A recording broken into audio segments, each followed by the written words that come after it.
नमस्ते बच्चों। तो जैसे कि पिछले वीडियोस में मैंने नेरिस्ट के जो प्रॉब्लम्स इजी थे उन्हें सॉल्व करके दिया था आपको, और आई थिंक आपने प्रैक्टिस किया होगा और आपको भी समझ में आ गया होगा कि आपको कितना एफ़र्ट देना है नेरिस्ट के एग्ज़ाम्स के लिए। ठीक है, तो अभी मैं और कुछ प्रॉब्लम सॉल्व करूँगी, तो कीप वॉचिंग। तो क्वेश्चन है the maximum value of x square minus x plus one divided by x square plus x plus one for all real of x is, options है हाफ, 1, 2 एंड 3। तो maximum values निकालना है, तो maximum value के लिए आपका step क्या होगा, आपको एफ डैश ऑफ एक्स निकालना है, फिर F dash of x equals to 0 करना है। तो सिमिलरली हम पहले एफ डैश ऑफ एक्स निकालेंगे, तो देखिए यहाँ पे डी डी एक्स ऑफ हमें एफ ऑफ एक्स करना पड़ेगा। तो D D x of x square minus x plus one divided by x square plus x plus one. तो इसे अगर हम डिफ्रेंशिएट करते हैं तो हमें देखिए क्या मिल रहा है, x square plus x plus one, और अगर आप इसे डिफ्रेंशिएट करोगे तो twice x minus one minus x square minus x plus one, और इसे डिफ्रेंशिएट अगर करते हो तो आपको मिलता है twice x plus one. Okay, whole divided by x square plus x plus one whole square. ठीक है, so this is equals to 2x cube, multiply कर दीजिए, minus x square plus 2x square minus x plus twice x minus one, minus यहाँ से आप फिर से multiply करिए तो 2x cube plus x square minus 2x square minus x plus twice x plus one divided by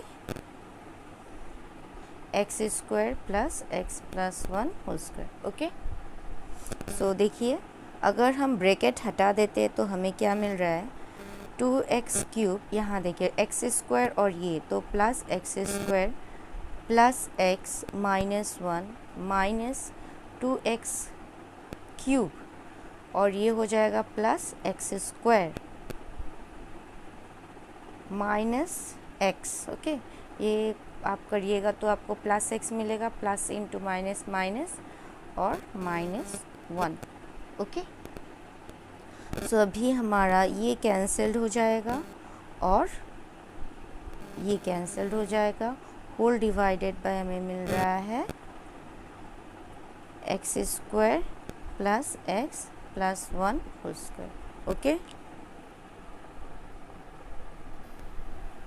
so this is equals to 2x square minus 2 divided by x square plus x plus one whole square. अभी हम क्या करेंगे, हमारा next step क्या होगा, F dash of x equals to 0 करके हम x का वैल्यू निकालेंगे। ओके, तो अभी हम क्या करेंगे, F dash of x equals to 0, that means 2x square minus 2 divided by x square plus x plus one whole square equal to 0। So this implies 2x square minus 2 equal to 0 हो जाएगा। आप 2 common ले लोगे तो x square minus 1 equals to 0, so x square equals to 1। So x का value हमें क्या मिल रहा है, प्लस माइनस 1। ओके, अभी हम ये प्लस माइनस 1 कहाँ पुट करेंगे, यहाँ पुट करके देखेंगे कि हमारा मैक्सिमम वैल्यू क्या निकल रहा है। एट x इक्वल्स टू 1 आपका f ऑफ x क्या हो रहा है, 1 minus 1 plus 1 divided by 1 plus 1 plus 1, मतलब 1/3। और at x equals to minus 1 हमें क्या मिल रहा है, एफ ऑफ x ये हो रहा है, देखिए minus 1 square minus minus 1 plus 1 divided by minus 1 square minus 1 plus 1। Okay, तो ये हो गया हमारा 1 plus 1 plus 1 divided by 1 minus 1 plus 1, तो ये कैंसल्ड हो गया, तो 3/1 equals to 3। So the maximum value is 3, option D is correct. Okay, हमारा नेक्स्ट क्वेश्चन है the angle between the lines twice x equals to 3y equals to minus z and 6x equals to minus y equals to minus 4z is, option से 45 degree, 30 degree, 0 degree and 90 degree. ठीक है, तो पहले हम क्या करेंगे, यहाँ से जो डायरेक्शन रेशियोज है उन्हें हम निकाल लेंगे, इन दोनों लाइंस का डायरेक्शन रेशियो निकालेंगे, उसके बाद उन दोनों के बीच में जो क्या एंगल है वो निकालेंगे। ठीक है, तो देखिए दोनों लाइंस क्या है हमारे, twice x equals to 3y equals to minus z and 6x equals to minus y equals to minus 4z। अभी अगर हम इसे 6 से डिवाइड करते हैं तो हम इसका डायरेक्शन रेशियोज़ निकाल सकते हैं। तो देखिए ये 6 से डिवाइड करेगा तो 2 डिवाइडेड बाई 6 3 होता है, तो 3y/2 equals to minus z/6। Similarly अगर आप इसे 12 से डिवाइड करते हो तो आपको मिलेगा x/2 equals to minus y/12 equals to minus z/3। okay, so this implies x/3 is equals to y/2 equals to z/-6 and x/2 equals to y/-12 equals to z/-3। so यहाँ से हमारा a1 b1 और c1 क्या मिल रहा है, हम इसे equals to k assume कर लेंगे दोनों को। तो यहाँ से हमारा 3k 2k और -6k मिलेगा, और सिमिलरली यहाँ से a2 b2 और c2 हमें क्या मिल रहा है, 2k -12k and -12k and -3k। तो यहाँ से हमें a1 a2 हमें डायरेक्शन रेशियोज़ मिल गया। अभी हम एंगल बिटवीन दिस टू निकालेंगे। तो जैसे आपको पता है angle between two lines is given by cos of theta equals to √over is given by cos of theta equals to a1 a2 plus b1 b2 plus c1 c2 divided by √over a1 square plus b1 square plus c1 square into √over a2 square plus b2 square plus c2 square. तो इसे हम यहाँ पे put कर लेते हैं। तो देखिए a1 a1 मतलब 3k इंटू 2k मतलब -6k square minus 24k square, और यहाँ पे आपको मिलेगा minus minus plus 18k square whole divided by, आप इसे एज इट इज़ ही रहने दीजिए। तो ये हो जाएगा a1 square plus b1 square plus c1 square into √over a2 square plus b2 square plus c2 square. तो देखिए अगर आप 18 के साथ 6 ऐड करते हो तो आपको 24 मिलेगा। That means 24k square minus 24k square whole divided by √over a1 square plus b1 square plus c1 square into √over a2 square plus b2 square plus c2 square. So this is equals to 0, cancelled हो गया, 24 है। हाँ, तो ये दोनों cancelled हो गया, तो आपको क्या मिल रहा है 0।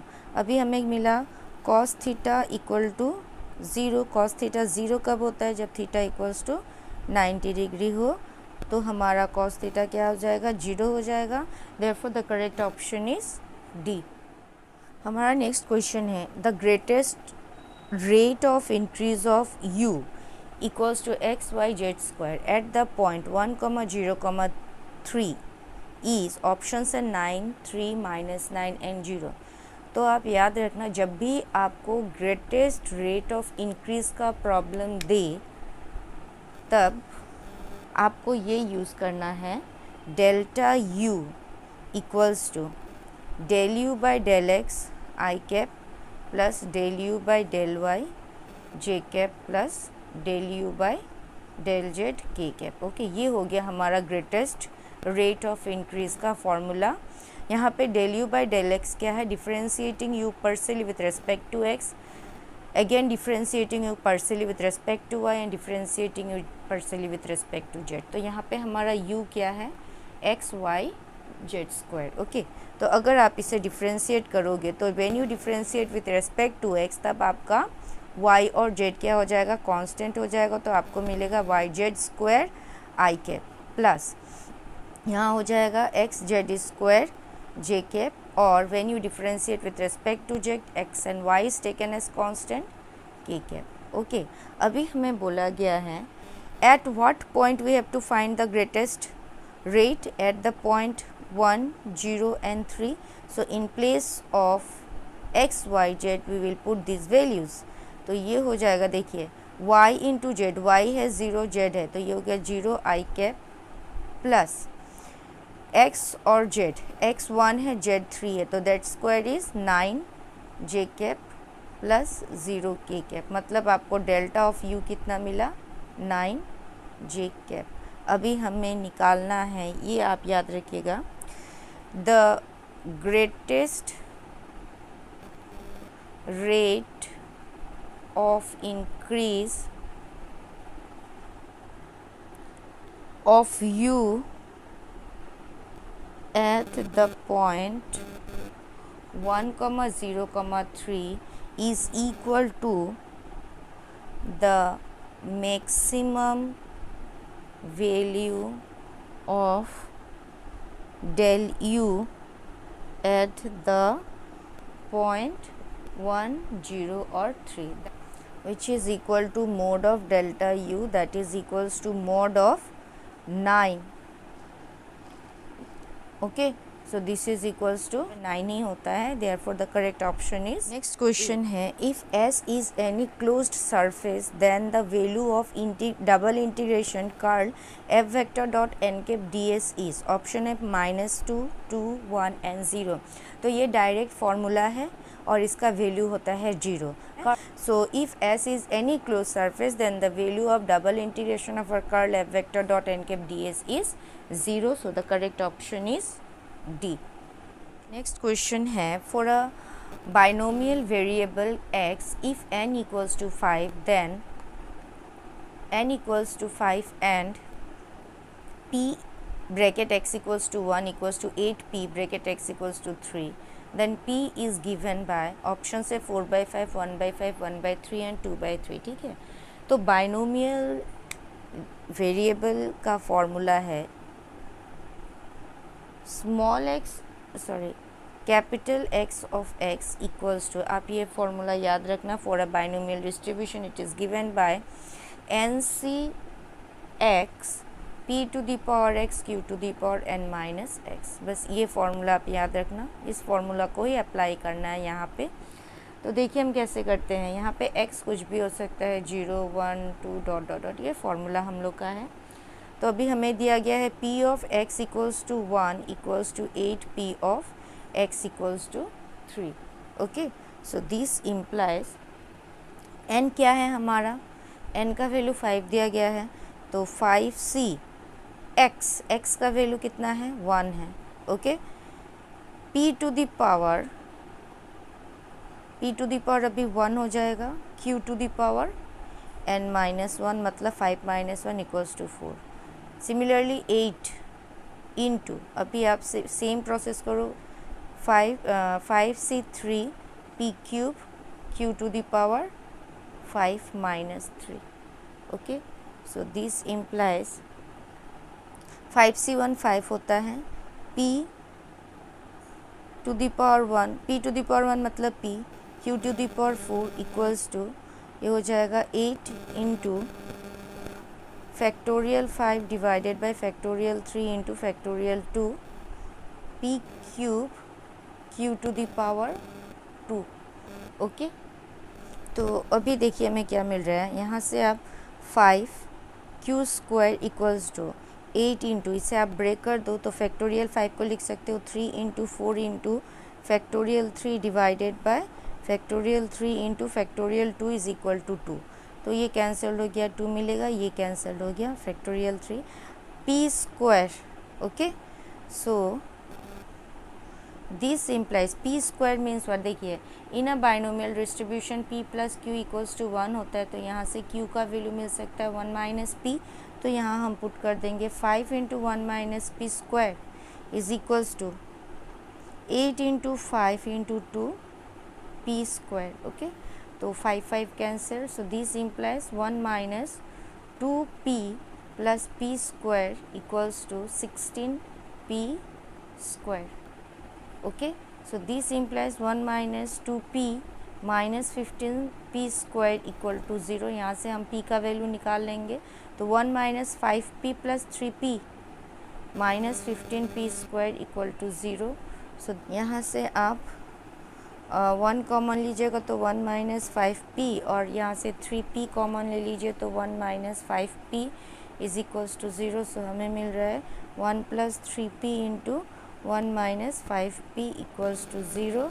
So this implies either 1 plus 3p equal to 0 और 1 minus 5p equal to 0. So p का वैल्यू आपको मिलेगा 1/-1/3 and p is equals to 1/5. हमारे क्वेश्चन में -1/3 नहीं है, 1/5 है. So the correct option is. हमारा नेक्स्ट प्रॉब्लम है the circles x² plus y² minus 10x plus 16 equal to 0 and x² plus y² equals to r² intersect each other in two distinct points. Then option is r is less than 0, less than 2, greater than 8, r lies between 2 and 8 and r is less than equal to 2 and less than equal to 8. तो हमें दिखाना है कि ये दो circle कब intersect करते हैं. ठीक है, तो पहले हम इस सर्कल का सेंटर और रेडियस निकाल लेते हैं. तो देखिए x² plus y² minus 10x plus 16 equal to 0. तो इसका सेंटर क्या होगा आप बता सकते हो. तो ये हो जाएगा 5,0. ये हो गया सेंटर ऑफ दिस सर्कल. इसका रेडियस हो जाएगा √5² minus 16 that is equals to √25 minus 16 equals to √9 equals to 3. तो radius of this circle is 3. ये हम लोग चलिए बना लेते हैं. और इस सर्कल का देखिए x² plus y² equals to 0. इसका तो equals to r². तो इसका सेंटर क्या होगा 0,0 और रेडियस है r. अभी आपको दिखाना है कि ये जो पर्टिकुलर रेडियस है, यहाँ पे हम लोग को 2 रेडियस मिला. अभी सर्कल इंटरसेक्ट कब करेगा, ध्यान से देखिएगा. अभी ये हो गया हमारा 0,0. ओके, और ये पॉइंट हो गया 5,0. अभी बोला गया है कि इस सर्कल का रेडियस कितना है 3 है. मतलब 1 2 1 2 3 ये हो गया. मतलब ये इस टाइप का सर्कल है ना. तो यहाँ देखिए सेंटर 5,0 और रेडियस हमें कितना मिल रहा है 3 मिल रहा है. और ये जो सर्कल है इसका सेंटर है 0 और अभी हमें दिखाना है कि ये इंटरसेक्ट कब कर रहा है. तो ये डिस्टेंस कितना हो जाएगा 2. अभी अगर r इक्वल्स टू 2 हो रहा है तो ये जस्ट टच करेगा सरफेस को, है ना. अगर r लेस देन 2 हो रहा है मतलब ये टच ही नहीं करेगा. Somewhere like this is it. अगर if r is less than 2. Now if r is greater than 8, r is greater than 8 मतलब ये टोटल जो डिस्टेंस है यहाँ से यहाँ तक का ये हो गया हमारा 5 और सेम यहाँ पे 3 तक है. मतलब ये जो पूरा है रेडियस प्लस दिस मिला के ये कितना हो रहा है 8 हो रहा है. तो if r is greater than 8 मतलब ये जो सर्कल है ये इस सर्कल के भीतर में आ जाएगा, है ना. अगर r ग्रेटर देन हुआ मतलब आपका कुछ सर्कल ऐसे होगा बड़ा करके होगा तो ये जो सर्कल इसके अंदर आ जा रहा है. अगर आप r लेस देन 2 लेते हो तो ये इसे टच ही नहीं कर रहा है. और r ग्रेटर देन 8 होने से ये इसके बाहर चला जाता है. कहाँ टच किया, अगर टच नहीं किया भाई इंटरसेक्ट कैसे करेगा अगर ये ग्रेटर देन 8 होगा. तो हमारे पास 2 केसेस हो गया. Either r is less than 2 and greater than 2 less than 8 और r lies between this 2. Okay, ये 2 पॉसिबिलिटीज़ है. अभी हम इन 2 पॉसिबिलिटीज़ पे चेक करेंगे. अगर हम ये कंडीशन लेते हैं देखिए r less then greater than 2 less than 8 तो r ग्रेटर देन 2 मतलब कि थोड़ा सा भी अगर ज़्यादा ग्रेटर देन होगा तो ये हमेशा इसे कहीं ना कहीं 2 पॉइंट पे इंटरसेक्ट कर रहा है. लेस देन 2 मतलब नॉट इक्वल टू 2. अगर इक्वल टू 2 होगा तो उसे टच ही नहीं उसे टच करेगा, कट नहीं करेगा. ठीक है, तो r less than equal to 8, less than equal to 8 मतलब कि अगर यहाँ पे भी कट करता है ये 2 पॉइंट पे कट करता है लेकिन जब इक्वल टू हो जाएगा तो इसे टच करेगा. ठीक है, तो इक्वल टू के लिए ये जस्ट टच कर रहा है, कट नहीं कर रहा है. लेकिन अगर हम ये कंडीशन लेते हैं तो ये हमेशा इन सर्कल को 2 पॉइंट पे कट कर रहा है. ठीक है, तो the only one possibility with this is option c. Okay,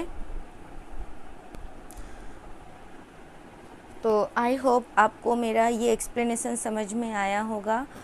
और आपने देखा कि ये सर्कल का जो प्रॉब्लम है बड़ा ही सिंपल है, सिर्फ आपको लॉजिकली इसे सोचना पड़ेगा कि ये कब सर्कल को इंटरसेक्ट कर रहा है। तो अपने तो आई होप आपको समझ में, आज का एक्सप्लेनेशन समझ में आया होगा और आपको पता चल गया होगा कि आपको कितना प्रैक्टिस करना है अपने नेरिस्ट के एग्ज़ाम्स के लिए। आप प्रैक्टिस करो, अच्छे से प्रैक्टिस करो, और इस टाइप के प्रॉब्लम, ये कुछ लॉजिकल प्रॉब्लम्स है जिससे आपको यूज़ करके सॉल्व करना है। कुछ डायरेक्ट फार्मूलाज दे देते हैं जिसे अगर आपको याद है तो आप उसे कर सकते हो। जैसे कि कर्ल का प्रॉब्लम है, फॉर एनी क्लोज सरफेस उसका जो डबल इंटीग्रेशन होता है curl of f vector dot n vector वो हमेशा 0 होता है। ग्रेटेस्ट रेट ऑफ इंक्रीज़ का प्रॉब्लम्स भी आते हैं। तो ये कुछ प्रॉब्लम्स है जो कॉमन है, तो इन टाइप का, और सिंपल भी है, तो इस टाइप का प्रॉब्लम आप देख सकते हो। ओके, तो आई होप कि आपको मेरा एक्सप्लेनेशन समझ में आया होगा, और अगर आपको मेरा एक्सप्लेनेशन समझ में आया है और अच्छा लगा हो और आपके लिए यूज़फुल हो तो प्लीज़ आप मेरे चैनल को लाइक, शेयर और सब्सक्राइब ज़रूर करिएगा, और सब्सक्राइब के सामने जो बेल आइकन बटन है उसे ज़रूर प्रेस करिएगा ताकि मेरे आने वाले वीडियोस के नोटिफिकेशंस मिलते रहें। ठीक है, थैंक यू फॉर वॉचिंग।